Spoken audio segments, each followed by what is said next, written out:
Afternoon. Good afternoon. How are you doing? I'm good, thank you. How are you? I am well, thank you. Oh, busy, busy. Yes, yes, it's the busy time. Um, is it busy for you? I suppose. Are you? Yeah, Yeah. yeah. Busy for, well, from a boring accountancy perspective, a lot of March financial year ends, all concluding at the end of, need to be filed by the end of December, and then personal tax returns filed by the end of January. So it all sort of Okay. comes No. together at once. Do you? Yeah. Do you have issues with people handing them in? Do you have to chase them up? I mean, obviously, Yes. yeah. I was going to say, otherwise, you got everyone handing them in on the 3rd of April. Yeah, exactly. I mean, and then you get the people who are rightfully ahead of schedule and they don't actually have anything. Yes, like yourself, um, um, who I have to sort as well. So Yeah. there's a lot of things all at once. So yes, it's very busy, but I'm still making time for running as I will always do. Absolutely. Quite right too. How is the 5K training going? Good, I suppose. Yeah, the very basic terminologies. I'm building a base, building the foundation so that I can Okay. pick on from. So just slowly building up distance every week. So it's just been going like 40K, 50K, 60K. So yeah, it'll probably top out around sort of 95-ish K a Really? week. Yeah. And then just Okay. hang at that for ages. Well, can I suggest some heat training? She says, slotting that neatly into the conversation.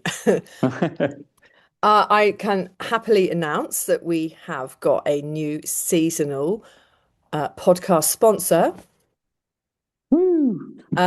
which is the Core Sensor. And yeah, I don't know much about it. Uh, it is a sensor that allows you to monitor your heat training. Um, our official coaching partner, Nick Hancock from Maximum Mileage Coaching, is reviewing it right now. Um, but yeah, this is very exciting, and thanks to them, we are able to invest in some quality podcasting recording material, which should be winging their way onto you right now. Hooray! Hooray! Yeah. Yeah, Uh, thank you very much to them. yeah, yeah. And I think when this goes out, it's also Black Friday, so they'll also be able to offer you a um, Black Friday deal. I think there's a 50% discount on the core one, for which Oof. you can read Nick's review from last year. And I can't remember, in all honesty, what the discount is on the new core two, but 20 or 30%, I think. Usually. Yeah. It So is interesting though, isn't it? You don't normally have that data available to you to know what your sort of a good temperature is or what you should be running at. So I imagine for the hotter races, absolutely, it's a really good thing to measure. yes, and it I think heat training gets you fitter quicker. Mm. If that makes sense. I know I spoke to Dan Lawson about it, and he does things like jump into the um, sauna after his run, and that apparently is better for your training. So, Mm. ah, hello, Jared. Welcome. Hi. You're the right way up. Yeah, I had to write myself. You had to write yourself. Brilliant. Thank you so much, and welcome to the Run Ultra podcast. Yeah, I mean, I've written pages and pages of things I'd like to ask you, and I'm pretty sure Robin will do as well. Um, Oh God. Okay. um, but Pages. well, I mean, obviously you're here because of your new book. Um, I will say that I have just ordered it. I thought it was on pre-order when I went off, and then I realized it's actually out already. Ah, okay. So then we can just make stuff up then. You haven't read it, so we can create whatever we want. That's fine, unless Robin has. I haven't read it, no. No. No, so let's just make it whatever you wanted it to be, unless you're completely happy with it, of course. Oh no, I mean that's brilliant. Because the last thing you want to do is to give the book away anyway, and we all kind of Mm, know what we're trying to get at, which Hmm. is who is this guy, Lazarus mm. Lake slash Gary Cantrell, and what are these races about? I mean, they're so varied and they're so eccentric, some torturous. So that's what we want to get at anyway. So all good. Where did it start for you? How did you meet or hear of Gary slash Laz? We need to pick a It name. was Yeah, I go with Laz, and the reason is, like I told him, I know a lot of Garys, but I've never met anyone quite like you. So I'm gonna call you Laz. Um, Riding in the ultra running space, it was impossible not to be aware of him. It's hard really to know when I first heard of him. Definitely seeing the documentary and seeing a runner that I had run with before get absolutely destroyed, a runner that had been my hero, someone that I had seen push beyond limits I thought at that time were impossible. But the book really began with a group of Ukrainian runners that I was following. They were training for a backyard team championship. They had a war going on. It had basically just started, was Mm. ramping up. They had lost half of their team already to the war. So they didn't even have enough people to do this thing, yet they were determined to do this thing, which meant that they were going to have to go against curfews. They'd be running in between bunkers, and their determination just floored me. I had to know more about this. And of course, it turned out to be a Lazarus Lake affair. And that is really was the catalyst. I did an article for the New York Times on those Ukrainian runners, Mm. and that began a journey really with Laz that was it became completely outside the boundaries I had set for what I thought it could possibly be. And you had to run your own backyard ultra Yeah, to get in with him, didn't you? yeah. So the article on the Ukrainians was not an easy one to get. I originally wanted to do a piece on the bigger scope because there were 37 countries that were running these backyards all at the same time against one another. So I wanted to be in Tennessee when this was happening. I wanted to be there with the American team. I wanted to be on the ground. He wouldn't let me in. He gave me a lot of cryptic emails and some math problems, and eventually challenged me to come down and run a backyard 2 weeks before the championship, which I did horrible at. And I skulked away with my tail beneath my legs. Oh, But that no. was the price of admission, I reckon. Did it did it hook you at all? Have you gone back Mm, to try again? I would say it has, but it's a long-tailed hook. I'm not in a hurry, not in a hurry to get back there, but definitely I want to go back and give it another shot. I have my own little personal goals, maybe make 12 hours, maybe make a little further than that, maybe 24. Who knows? I've learned not to, overestimate my abilities in a Lazarus Lake event. Yeah, that sounds wise. What's your running journey like before that? Were you very much new to running before you entered a backyard? Was it literally just one and out almost? I have been an urban runner for probably over 2 decades, running in New York City. That's what I love to do. That's my jam. Mm. Riverside Park, going up by the Hudson, turning, going by St. John the Divines, this gorgeous cathedral down into Central Park, all the various runs you can do around different coffee shops and urban scenery. That's just what I really like. And that's also the way my lifestyle was. I lived in Manhattan. I didn't have much means to get outside the city very often. So I was doing that forever and a day. It wasn't until I landed a book on this really enigmatic, kind of ghost-like mega distance ultra runner named Al Howie, a guy that would run thousands of miles at a time, that I started writing in this space.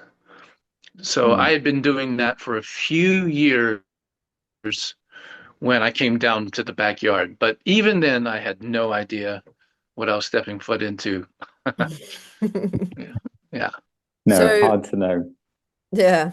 So um why the book?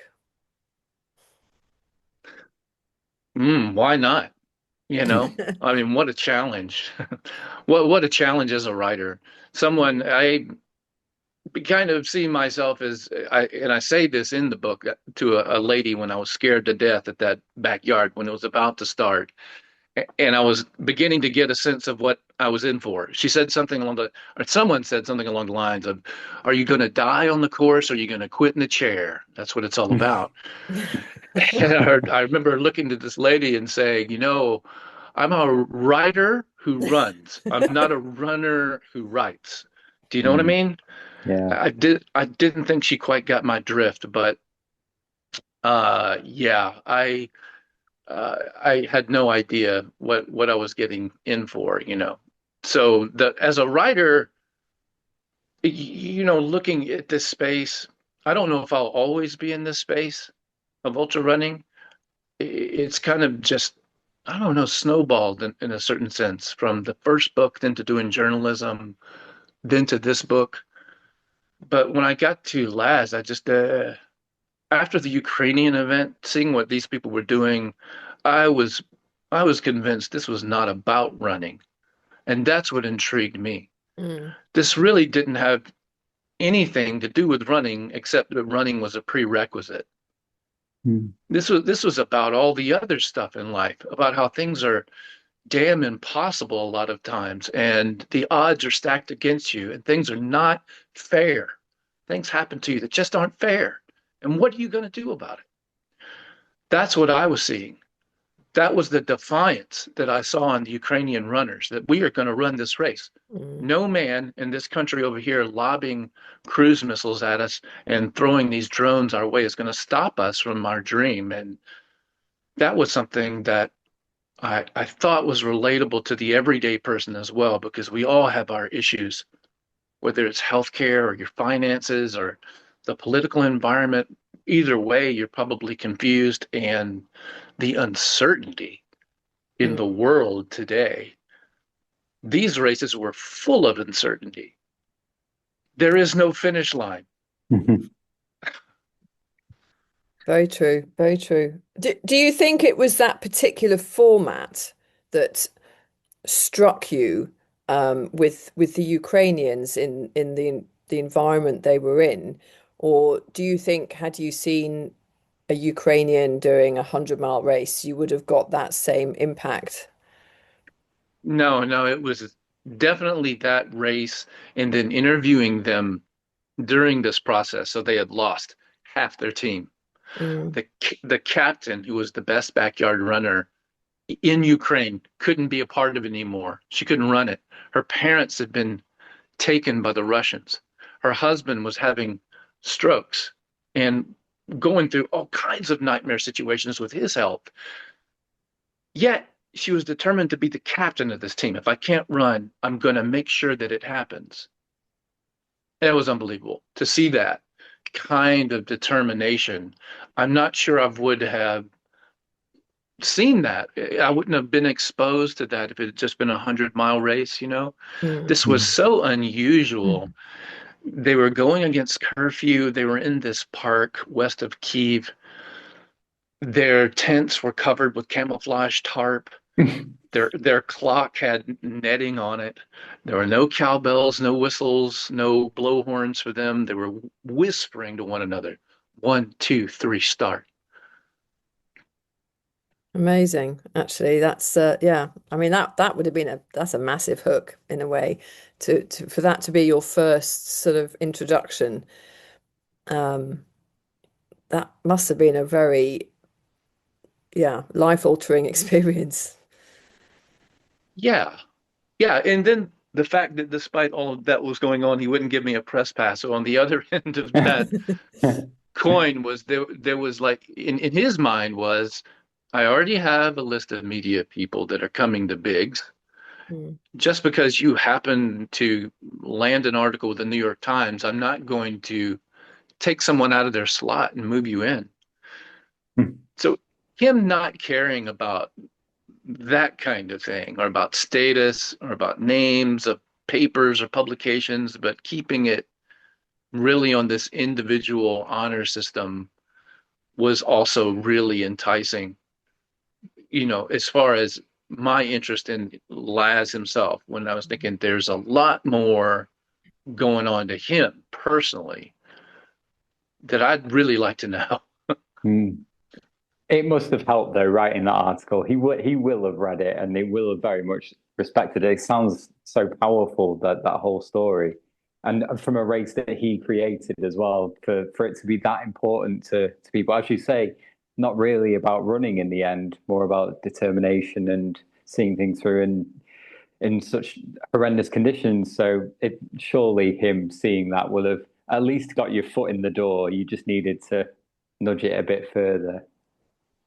I think it helped. It was not long after that I got an email from him with now two press passes for the next year for the Barkley 2023 and then Big's championship, the individual world championship in 2023. So all of those individual champions from those 37 backyard countries were now going to be journeying, Mm.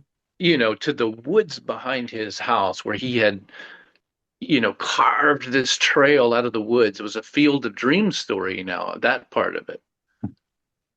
I was really pulled into that. And the Barkley was like some enormous bonus. I was going to say, what on earth did you make of that the first year? Oh, I'll raise my hand and say that I am a superstitious person. I'm prone to, I trust my feelings. I go with my feelings a lot. I used to be an actor. I had to learn to trust my feelings. I very much write that way.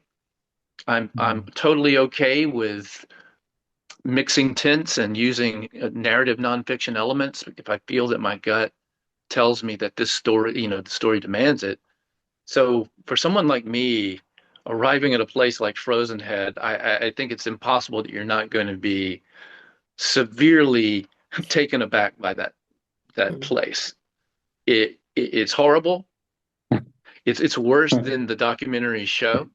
I Mm. can guarantee you that. It's way, way, way worse.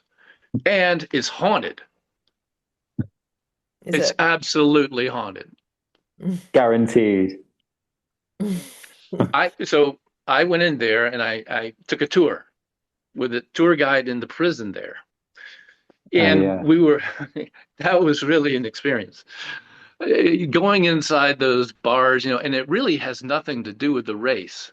There's a lot of misconceptions about that. Happy to unpack that later. But they do have to run underneath it.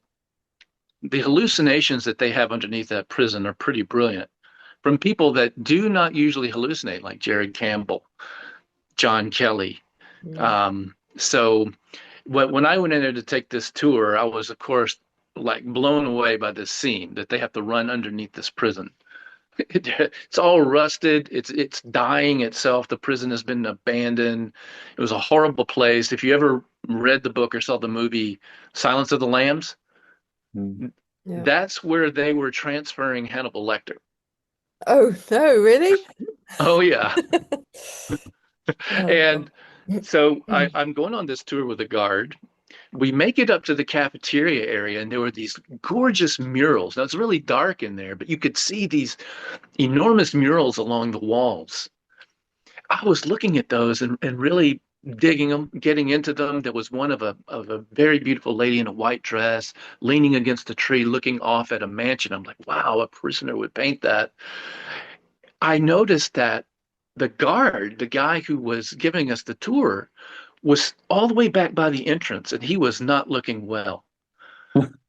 Went up to talk to him. I said, "What's going on, man? I'm here to write, this story." At that time, I was doing a profile for the Times on Laz, for the New York Times. So the Ukrainian thing had led to this profile, and I was trying to get all of my journalism to go along a Laz path so that I could at least try to break even on going to these events to pay for this book in a way. So I said, I'm doing this article here on Laz and the Barkley, and you just don't seem right. Uh, are you bored or what's going on? He said, no, I just really don't like this room. In fact, I don't like this place. I do not do night tours. Mhm. And yeah, he And was scoring yeah, you. he was what? And yeah, he was giving the tours. He drawn the short straw in this on this occasion. He's not there anymore. I can tell you that when I went back this year. Right. And I actually think they have a new rule that they want to allow former guards to be tour guides. But what he told me was really striking. They didn't have the death penalty, or I'm sorry, they didn't have a death facility, execution chamber at Brushy, but they did have torture rooms where they hung prisoners by their thumbs. They made the prisoners go out and work these mines all over the mountains where the Barkley is run, right? Right. And he told me, when the mines would collapse on them, the guards would just leave them. So they're still buried up there in those mountains. Wow. Blimey. So if that's not haunted, I really don't know what is. How big is Yeah. the prison? The prison is, I don't really know how to judge it because I haven't been in Yeah. really any other prisons. Although this is funny, and I think a lot of people don't know this. There's actually two prisons. So when you go in, there's only one road into where the Barkley starts. Hmm. And that is not the road that this prison is on. The prison was only added to the Barkley on the course in 2010. It was closed in 2009. So it's actually way off on the eastern edge of the park and wilderness area. But getting into where you see the yellow gate and all that, there's only one road in there and one road out. There's another prison there, an active prison, also a maximum security place, and you go by that with a razor wire and everything on your way to the yellow gate. That's all I have really to compare it against, and the new one is much more sprawling, Hmm. I would say. The other one is I don't know, it's big enough. Yeah. Yeah, it looks at that. Well, actually, the nickname for it is the castle. The locals call it the castle. Oh my goodness. Why does anyone want to run this race? That that's what I asked myself. So Yeah. what do you think, you know, I mean, obviously what Laz has built there is unique. Um, is it just the sort of the mythical, it's almost impossible? Is that what draws runners, do you think? What's been your sort of outside perception? I think that's a big draw. Yeah, Mm. absolutely. There are several different types of runners that come to the Barkley. There are those ones that are looking for that challenge. They want to climb K2. They don't want to go over and take the tour guided Mount Everest just because it's the tallest mountain in the world journey. That's not for them. They want to climb something that hasn't been climbed. Well, of course, K2 has been climbed, but it's very deadly. But there's all kinds of peaks that these climbers go out and find, that where it's just them and their climbing buddy. If you've ever seen Touching the Void, the film, two UK guys there. I mean, it was just the two of them. Mm. So those kinds of people are the ones that get attracted to the Barkley. Then there's another type, which is less known, people that know they're not going to finish. They may never even make two loops, but Laz allows them in. They're generally older runners that have been around for several decades. They've been trying and trying and trying. And Laz now has let them in as legacy runners. So they don't officially count against the 40 Right. because they're not predicted to make one loop. There's one guy, Leonard Martin, he's in his 70s. He's run it 27 times. Huh. What? He's never gotten a fun run. I didn't So know that. Wow. there's a family vibe Yeah. that's there. There's an inner core of people, the volunteers that drive hundreds of miles every year to put this on. Keith Dunn, the Mm. Twitter guy, he's run it. And of course, he didn't fare well, but he fell in love with the people, the environment. Laz, there's a little bit of a cult, the personality thing that goes on there. I'm not sure it's that intentional, but everyone feels that he's gravitational. People just tend to kind of orbit in some kind of way around him. So that group of people that are around him in the race and want to keep it going and see themselves as being really the ones to keep it going maybe after he passes on, those people really interested me. I was shocked to find out that there's a half a dozen people that are buried up there. Their ashes are scattered on in certain sections of the course. That was remarkable to me. If I don't even want to Ex-runners. run here, yeah, Yeah. Oh, yeah. wow. There's one notable man. He had never made three loops and he had passed on. It was a big shock to the community because they really do care about all of these runners. And when I say they, I mean this inner circle and Laz. They care about those runners that don't have the documentary film crew with them, that are Mhm. not expected to make three loops, but are just trying to do better than they did before. Um, and one of these runners had died. His family then posted on a email link chain, can someone take his ashes up there? Because it's very hard to access these places, Mm. and it's difficult for people. And this is in the book, and it's a bit of a spoiler, but hey, there's a lot of stuff in there for you. John Kelly's the one who answered the call. John Kelly said, I'll take him. He had never met the man, Mm. hardly knew him. And so John Kelly didn't just take his ashes up there. He ran his ashes for three loops and finally gave him his fun run. And then Oh, he laid him wow. out. No way. Wow. That's That's amazing. incredible. Was that in the race or just completely separately? That was in the race. Wow. Yeah, Yeah. that's incredible. What a lovely thing to do Mm. for that guy. And knowing John Kelly just a little bit, he probably blushes a little bit that I even tell that story. Um, he Yes. doesn't want to take credit for things like that, and good on him. Some of the Mm. people that you meet there are tremendous. Jasmine is tremendous. Jared is Mm. tremendous, and some of the people that you don't really hear about that are behind the scenes making all of it happen are really authentic people. Yeah, Yeah. I get the impression that they're there for the right reasons and it hasn't changed to the for the worse since it started. It's still the right sort of people that want to do it and do it for the right reasons, not because it's this new glamorous thing. right. Yeah, there's a little bit of a war there, Mm, right? Mm. So that group would kind of like to see the race go back to the way it used to be before the documentaries.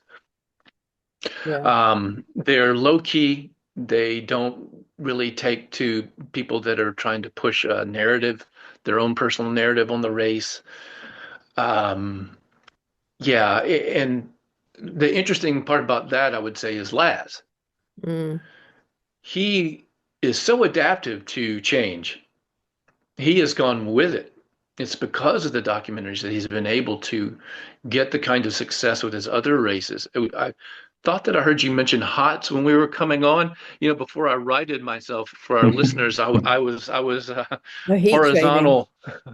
I was vertical and no, it's horizontal, and I thought I heard mention of HOTS. HOTS came about basically because of the documentary. So the Ball State, after the documentary, Mm, sold out like that. Sold out like that. yeah, And they had all of these spots. And so he then decided, instead of giving these people refunds, I'll just create another similar race. When okay. he Yeah. when he creates these races, because obviously there's like the psychological element of it all, but anybody can try and think of a race that's going to be really mentally difficult and make it a really hard course and stuff. But he's managed to come up with two specific ones that have the whole of the running world has latched onto. Is he a really creative individual outside of running as well? What's he like? Yeah. I would definitely say if you're interested in those questions, please read this book. I I'm interested in those things. Mm. The human things. How does someone get from point A to point B? Whether it's a killer or a porn star or Lazarus Lake, the creator of these races. How did you get from point A to point B? It's never just A to B. It's got to be an A to Z situation. I always feel that with people. So give me the C, D, and the E's and the S's and the T's, man. I want to know. And of course, with Laz, he is not prone to give you those things. Mm. It took a long time to dig stuff out. What you find Yeah. there is someone who is extremely creative, very curious about every aspect of life, and somewhat of a social scientist. One thing that I was able to uncover was that he had been through an enormous trauma as a child. When he was 12 years old, a tumor had formed behind his nose and was going towards his brain. He was, for all intents and purposes, was given a death sentence. They didn't say that, but they were like, you've got two options here. Neither one of them are good. We strongly recommend that you go with the first one. That was that they would cut this tumor out, and it was not malignant. It was actually benign. It was a kind of fibroid. But they said, we will cut it out, but with that, we'll take your nose, your right eye, and your right cheek. That's going to give you the biggest chance of survival here. This is a 12-year-old boy, Wow. just about to get into high school, starting to have, puberty had started, having feelings about the opposite sex, worried about how you're going to look. So of course, he's like, what's option two? Option two was not so great because it was a guess. The doctor said this thing started growing with puberty. There's a chance that when you get through puberty, it might stop growing. And what that will mean for you, Gary, is that we will do a surgery once or twice a year to trim this thing back and just try to keep it at bay until puberty stops in hopes that it's going to go away. And to live with that kind of uncertainty that every day is going to be whether you live or die. Wow. I think the ideas of there is no finish line were really born at that time, at that age. Yeah, that's got to give you a perspective that no one else could really imagine without having a similar sort of life or death experience, I suppose. Yeah, yeah, and so that was a key thing, Yeah. and it's not one that it's kind of it feels strange to talk about it in such a short way. It's a big part of the book, and it's a huge part of his story. Mm. Of course, there are other elements of him, of his personality. He's a trickster. He's a devious character type, always has been. He was the kind of kid in Boy Scouts that would take the poison ivy, show the newbies this is poison ivy, and then just smush it all over his face and then laugh, Um, so he had a lot of creativity, a lot of curiosity about things, and also a really hard streak of rebellion against a religious family, a military father who had made himself into an aeronautical engineer that helped put the lunar lander on the moon. There were a lot of expectations for Gary for him to Mm. live up to, and he really pushed back against those. Mm. So he is quite the contrarian, when it comes to the status quo. And yet, ironically, he's probably met them now. How do you mean? You mean that he's that way? Well, because of his success with the races and his notoriety at the very least, and what Yeah, he's given back to the ultra running world. yeah. Yeah, he's his path is not the usual one. He's is the only runner in the United States in the Ultra Running Hall of Fame, not for his running, Yes. Mm. but Yeah. before the race creations. I'd love to ask you about you've crewed him, followed him on his personal adventure across America. Was that last year now? I'm losing Yeah. track of time a bit. That was a while ago, Oh, wasn't it? me too. Me too. It feels like a couple of years ago now, after the book has come out and all these other things that we've done. But yeah, that was 2024. At Okay. se- he was on the verge of 70, wanting to go across America again for the third time, Mm, and the second transcon, east all the way to west.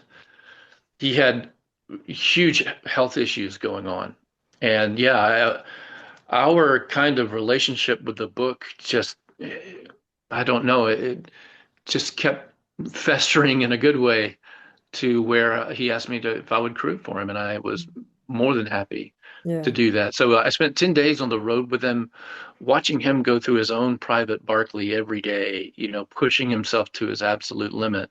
Despite all of these health problems, the fall before that was the big championship, the individual. Yeah.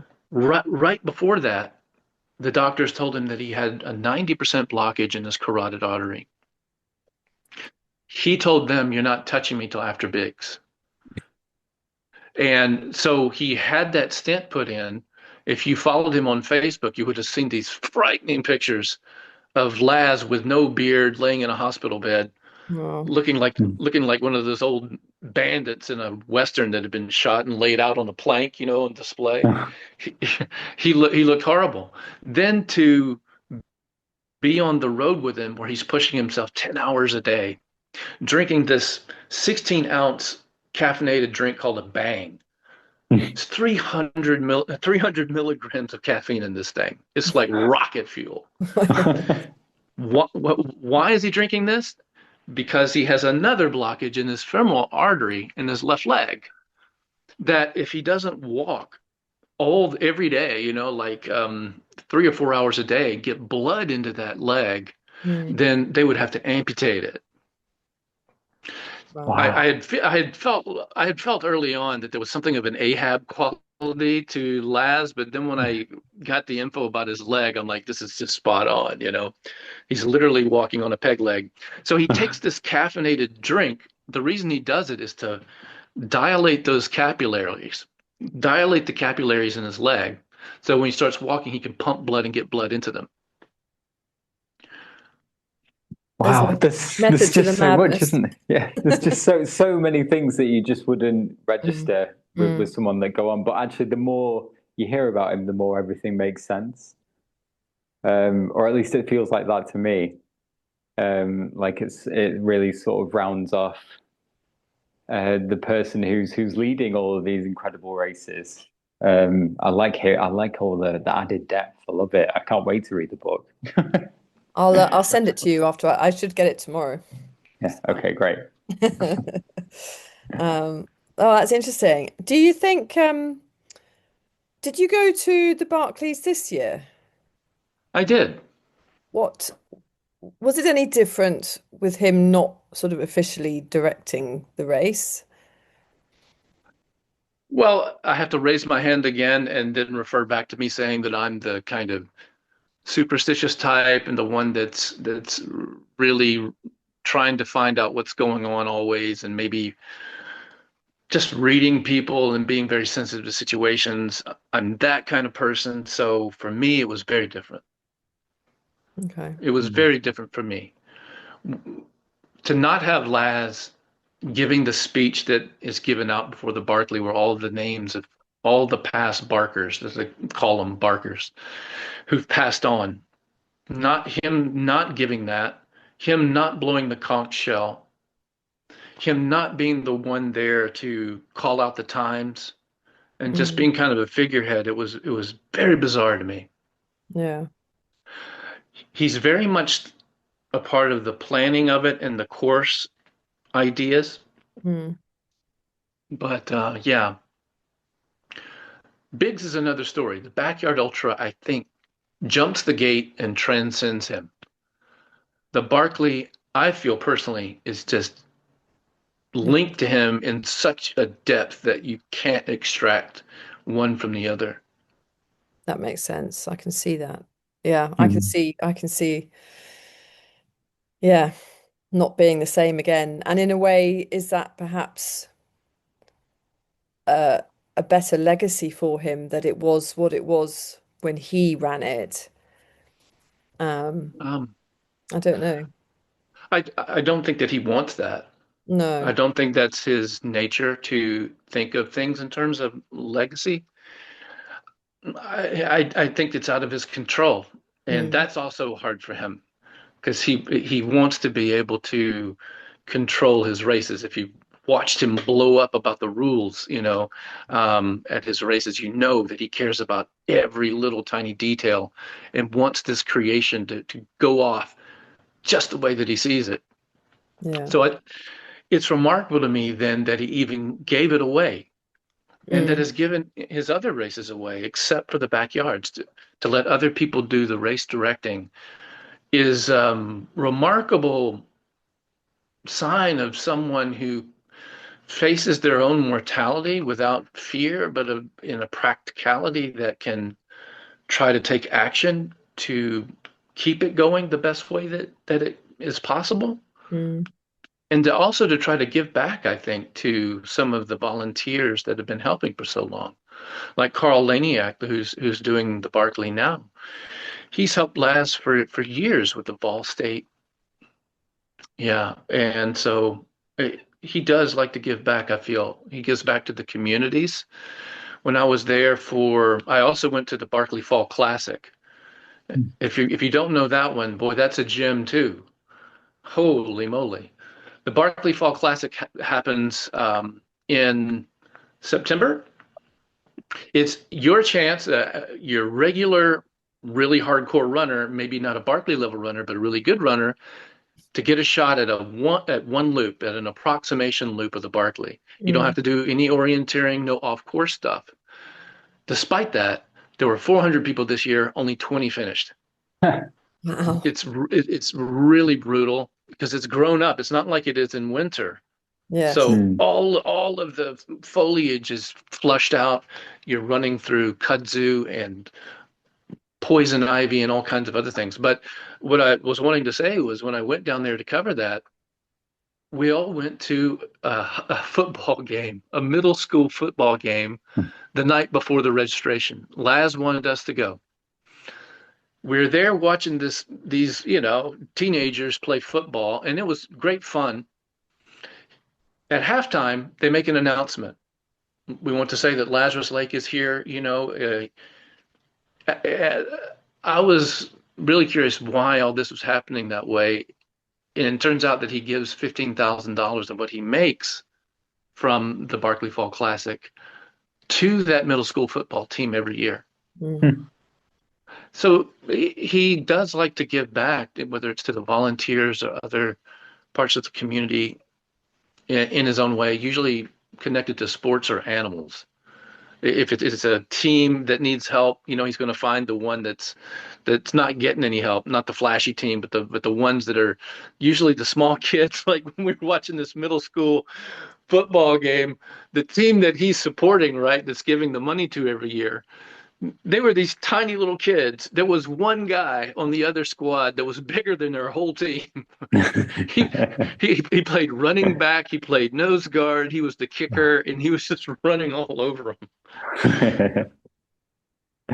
Oh, that must have been so much fun.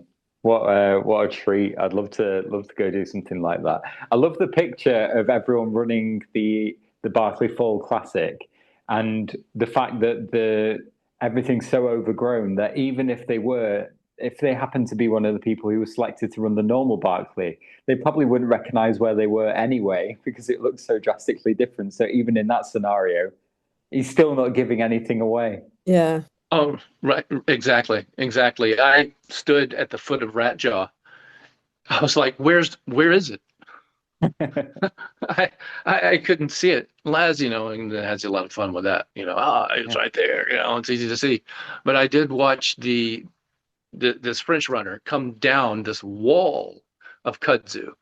It was so sheer. So if rat jaw is a human leg, this would be the toenail. It was so unbelievably steep, so overgrown that he was disappearing and popping up like this, you know, like some kind of squirrel, ground squirrel, and then it fell, came rolling out, had this little stick. There are no trekking poles allowed. Had this little stick that he had picked up that he was using to kind of brace himself. He turned back to the mountain and he just slung it. He was the winner of the race. Wow. Oh man. And he's put himself through hell to win it. I'll bet. So it's 50K. There's a check down option for a marathon finish. And it depends on the year. They have this school bus to bring those people back. This year was a little bit different because they were at the prison, and the choice to quit at the marathon or to go on for the 50K was right in front of the start finish line. But they have this bus to go and get people that have quit.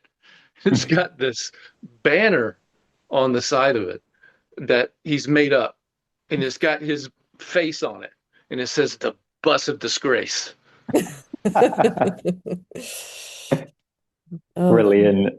That's strange that there's a marathon distance and a 50K. Like they're not really that far apart in distance, really, are they? Oh, oh. that's a really good question. Well, no, And 5 miles is probably about 3 hours, isn't it? let me tell you, that is a really good question because it speaks to part of his brilliance in what he's able to do with events. So if you were to go that extra distance, you would do, I think this year was the 4 major climbs back to back to back to back to get that extra distance.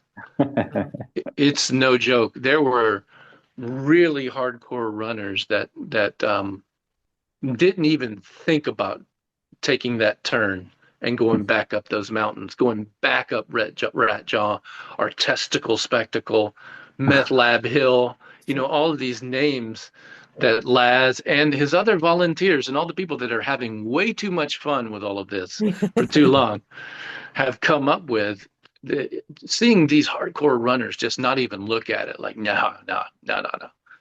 It was impressive. Has that race been going for as long as the Barkley Marathons? I mean, is it considered a must-do for anyone considering the Barkley Marathons? I that's another very good question, and there are really two parts to unpack there.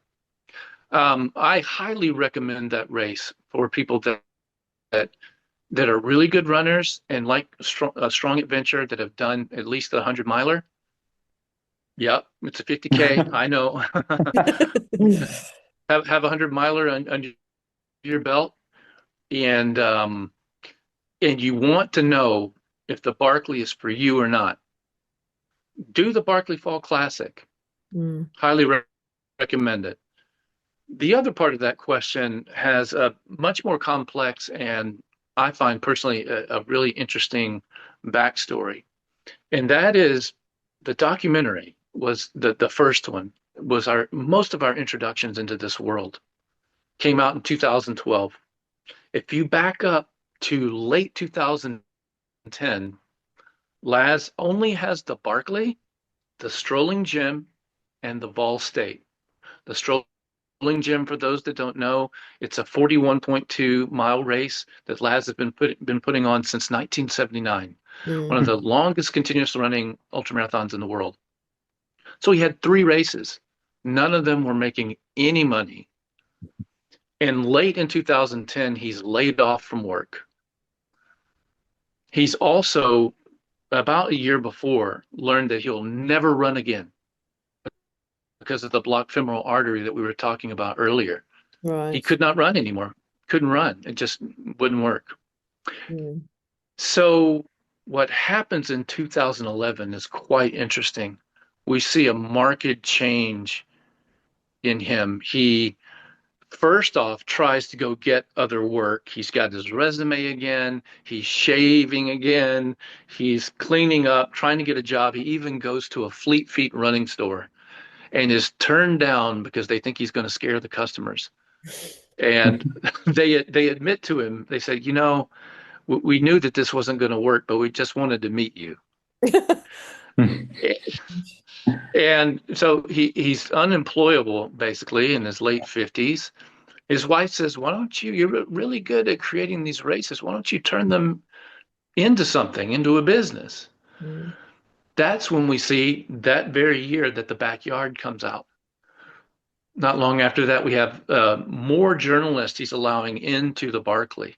We get an article by Leslie Jamison in 2011 in the Believer magazine, a fantastic fiction writer who had never done nonfiction.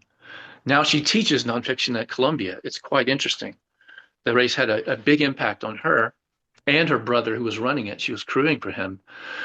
But it was that article that then piques the interest of the two camera assistants out in Los Angeles who come out to do the documentary, even though they're not sure if they're going to do a documentary. Mm. They told me we didn't really know what we were going to do. We just knew we had to go out there and do something. That then becomes this documentary. He's creating these other races.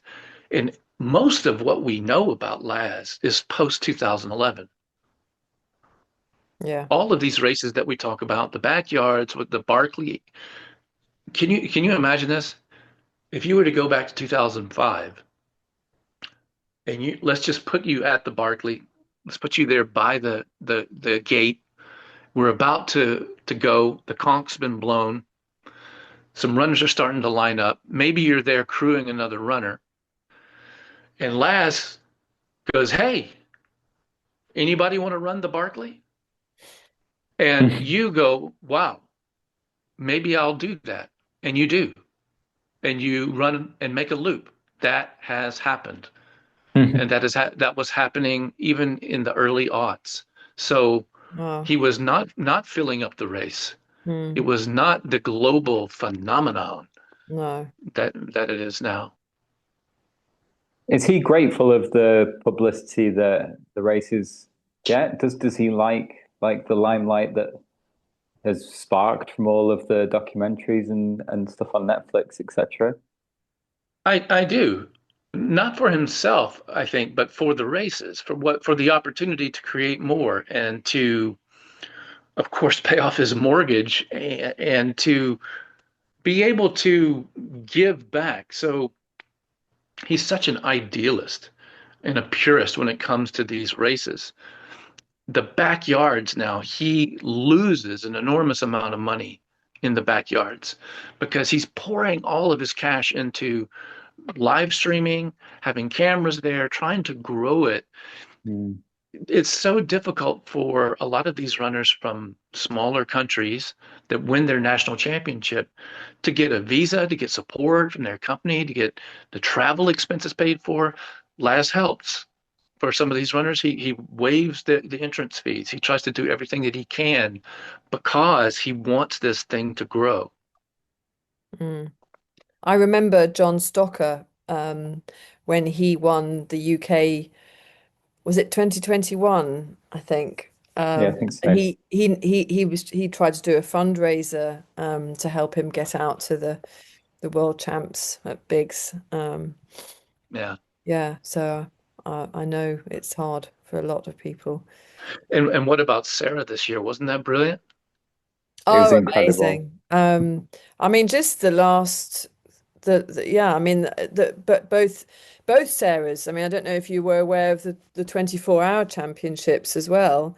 Another British Oh, Sarah broke the female world record for 24 hours, which was just the weekend before yeah. Bigs. So yeah, it's been an incredible year. I was also reflecting actually that what a year for Laz to retire on Jasmine's completion as well. After all his sort of gentle ribbing that a woman would never do it, it's serendipitous, I think, that he bows out when she does. Yeah. I think it's amazing that way. He said a similar thing that he did after Jasmine finished about Sarah. He said that if her back had not gone out, she would have been there with Phil at the end. Mm.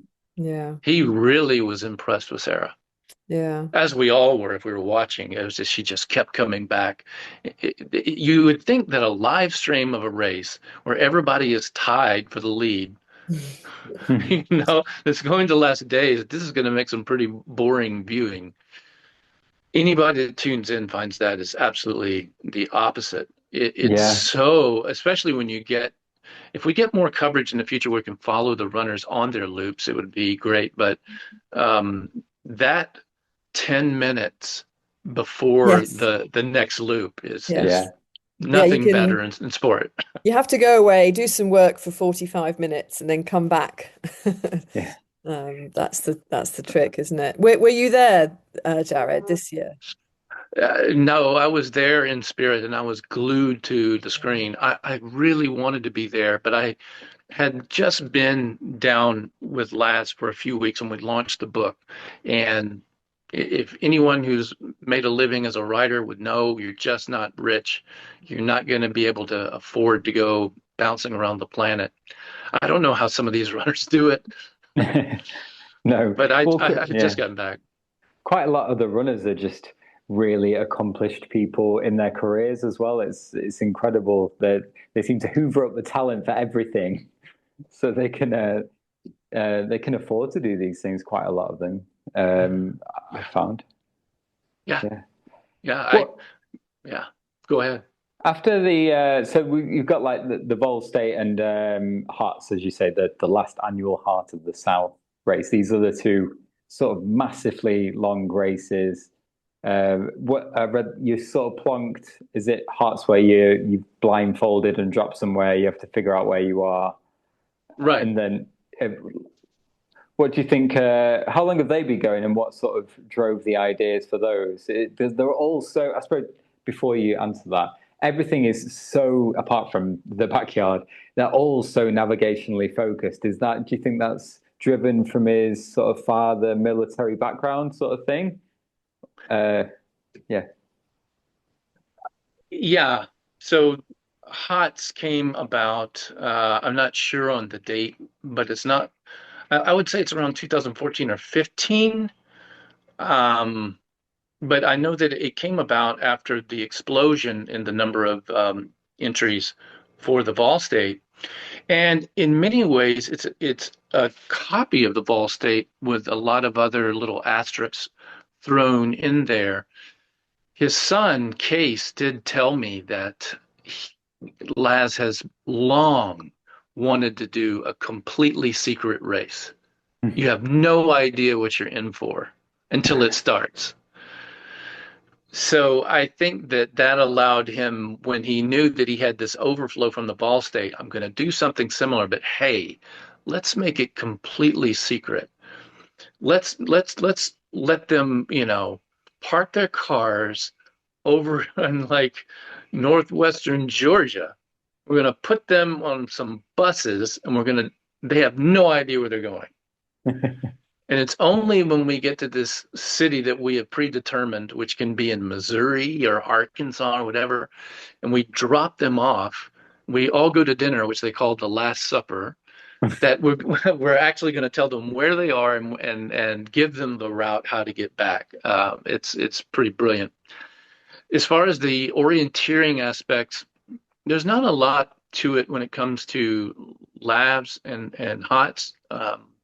There's a route there. Right. I do think a lot of that comes from his days in the Boy Scouts.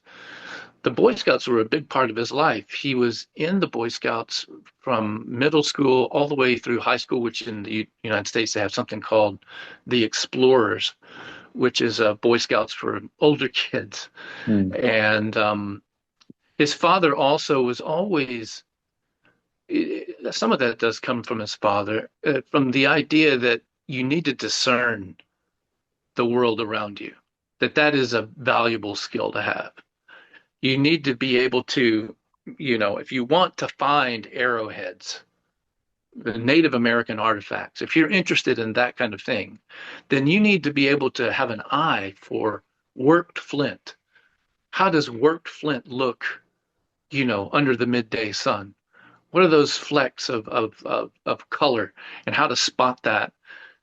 How to do things like that was ingrained in him from an early age, to be inquisitive, to be explorative. And I think the Boy Scouts bolstered that.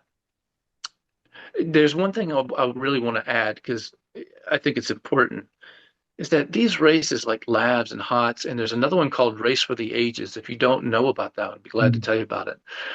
But these are for people of all skill levels.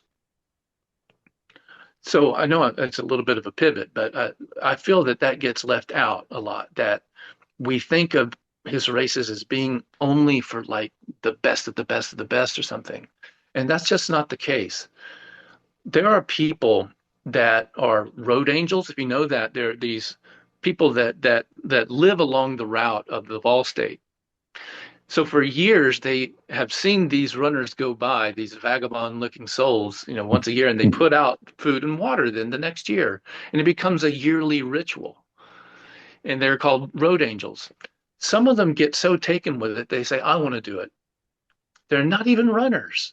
And they finish 314 miles. Not even runners. That's incredible. Yeah. The Race for the Ages, I meant to ask you. I knew there was one age related. Can you just explain the format for that one as well? Because someone told me about it a month ago, and I thought it was brilliant. Right. I think the best place to start with a Race for the Ages is to really understand how much Laz does not want to go along with the status quo when it comes to anything. If people are pressuring him to give age group awards, he doesn't want to do that. So if you don't want to do that, you create something that's advantageous for older runners. You create something that keeps them competitive. And he did that with a Race for the Ages. And it's super simple. It's a 1 mile loop, and it's not a trail. It's on pavement, so very friendly for older people. You're given 70 hours if you're 70 years old. If you're 40 years old, you're given 40 hours. Whoever runs the most miles wins. Oh, wow. And here's the intriguing thing. The age of the average winner is 68 years old. Wow. Okay. Interesting. Isn't that interesting? Yeah, it's brilliant. It's definitely a clever workaround for not wanting to give age group awards. Yeah. If nothing else. Yeah, so really balancing that line between age and that extra time, with ultra runners sort of generally, although the average age is going down now, but it was sort of a bit older, and yeah, someone of 68 still be completely fit enough to keep going for, yeah. I mean, that's a long time. It is. It is. There That's was a gentleman named Stu Gleeman. He's a big part of the book. And I hope that the readers that do take a chance on the book find something of value with Stu. I certainly did. He was someone who never finished one loop of the Barkley. He didn't want to be called a rocket scientist, but he was basically a rocket scientist, among other things. He was a brilliant man, a little bit cantankerous, who fell in love with the Barkley. And if you watch the documentary, you can get a glimpse of Stu. And I mean, I keep saying the documentary, it's not fair to all the others that are out there, because there are so many brilliant ones. But I keep referring back to the Barkley Marathons, A Race That Eats Its Young, the first one. If you go back and you watch that, there's an older gentleman with glasses that's being interviewed, and he says, "You see that man there? That's Lazarus Lake. He's a dangerous man. I love him, but I'm not sure if I like him." Does that make any sense? That was Stu Gleeman.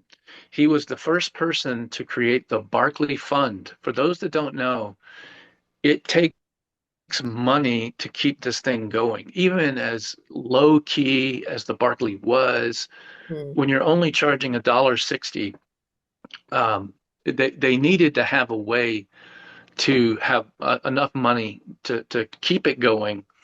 The people that loved it, this inner circle of people created a Barkley fund where they would just give a little bit, and people still give today, and give just whatever they can, put a little bit into the Barkley fund, and that was started, I believe, by Stu. And when Stu was in his early 70s, I believe it was blood cancer or leukemia, something like that. He had a chronic condition. He was not well. He had tried to do, I believe, an ultra a couple of weeks before a race for the ages and had not been able to go very far. And this is really a trip of a story. He tells Laz his idea. He says, Laz, I want to die in the race. Now, this could come across as like morose. There's something about Laz's world that softens that. Mm. There's something about that. Maybe it's Laz's dark humor because Laz turned to him and said, but Stu, think about the other runners. If they're going to have to be walking over your body. um, Wow. but Stu went in and I can't remember his exact age, but around 72. So let's say he had 72 hours. And Stu said, yeah, you're right. You're right. You're right. Stu takes his 72 hours, and I believe he did 110 miles. Wow. Wow. He went home that night and died. Oh, wow. Wow. And Stu's ashes are buried up there on the Mm. mountains, in the mountains of Frozen Head. Those are the people that are there, the people that Yeah. it meant more than just a race. It sounds like a real family, actually. Yeah. Mhm. And yeah, more than a community. Yeah, his wife calls it a cult. Laz's wife says, "Isn't this a little bit cultish, do you think, Jared?" I say, "Yeah, but hey, it's not Jim Jones or something like that. It's if it's a cult, it's a pretty good one." Yes, I think as cults Yeah. go, it sounds pretty benign. Yeah. Oh, wow. Fascinating. Yeah. Fascinating. Um, g- just, I mean, I could keep going and I'm conscious of time. So, um, do you think another woman will finish? Do you think Jasmine was a one-off? I absolutely do not think she was a one-off. I think that she has opened the door. I think Sarah Perry is an example of that. Mm. What we're seeing, Meg Eckert, these they've all proven that in these events that they can finish. Now, it's going to take some time. There was a bit of an overcorrection last year. When you have John Kelly, not, Yeah. when he's only finishing a fun run with the buffered extra 4 hours that you get, if you know that you're not going to make the 5 loops and you're just trying to get a fun run, the normal 36-hour cutoff is moved to 40 hours. And John sprinted to the finish in a Mm. rainstorm to get that. Mm. Yeah. So it depends on what's done with the course, but Yeah. I think Jasmine has opened a lot of doors. Mm. I'm really looking forward to her book that's coming out, I think next year, that she's working on. I think that will influence a lot more women. I think Sarah, Meg Eckert, and the Sarah you mentioned, I'm sorry, I don't know her last name, the 24-hour runner, but there were 4 women in bigs that Yeah. beat more than half the field of the men this year. Mm. Awesome. Yeah. Brilliant. Robin, any last questions? Oh no, we don't think we could be here forever. I know. It's too interesting. It's I don't think it's fair to make him reveal any more of the book, no, no. as he has done already, graciously has done already. I'm really excited to read this. You've really given us a unique insight actually Mm. into this. It's certainly a very different insight to one that I was expecting. Yeah, I'm gonna read it, Robin, and I'll send it to you and for anyone else listening. Um, I mean, I bought it on Amazon. I don't know if you have a preferred purchaser, Jared, if it makes any difference to you. Well, in the UK, I'm not sure that you can get it anywhere else. No, no. Yeah, other Is than Yeah, Amazon. is definitely, there it's got to be a perfect Christmas present for that runner in your life. That's for sure. Yeah. yeah, and if I Yeah. don't get it, I'll get it myself. Yeah, I'll uh, And we I'll I'll send the link to your wife, Robin. Yes, nice one. Yeah. and Damien has a good place in the book. I had a lot of fun writing Damien. Yes, He is such a fun, quirky character. I yes. I Yeah, really mean, like it's him. Yeah. again, it's that British underdog that we seem to do so well, and um, and yeah, I'm really rooting for him, for sure. absolutely. Yeah, he'll get it one How can day. you not? I Yeah, hope so. How yeah, can you not root for that guy? I know. Yeah. Well, thank you so much for your time, Jared. I really appreciate it, and all the best with your book. Thank you both very much for having me on.